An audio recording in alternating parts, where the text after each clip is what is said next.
Next, let's talk about skills. With OpenClaw, you can install skills to expand what your assistant is able to do. And to find skills, you have two easy options. Your first option is ClawHub.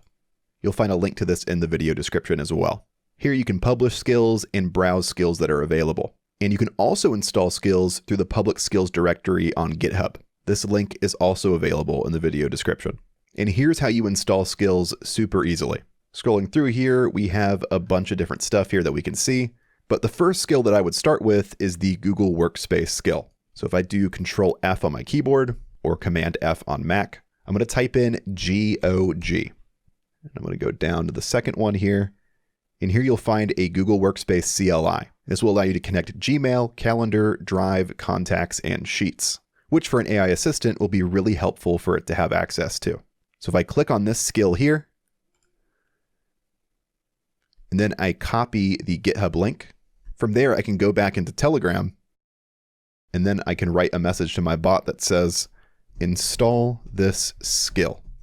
And then I'm going to paste that GitHub link in right here. And then whenever I send this message, it's going to attempt to install this skill. And if it needs any input from me, it's going to let me know what to do next and help me troubleshoot and get it set up properly. Also, here's a quick heads up because the Google Workspace skill is a really good example of this. If you try installing this and it shows as blocked with an error like brew not installed, that just means that this skill needs an extra dependency in order to run. And since we deployed OpenClaw through Hostinger, you'll handle all of that from your VPS. So if I navigate back to my browser here, and then I go back up to Hostinger and go to my Docker manager, if I need to install extra dependencies, I'll do so here in my Docker manager. And if you need to communicate with your VPS directly, you can use your built-in terminal. You'll just install what the skill is missing, refresh, and it should unlock. And of course, if you get stuck, just try asking your assistant what it needs you to do and follow the prompts. If you tell it that you're running OpenClaw on Hostinger and describe your exact setup, it's usually going to help you really quickly.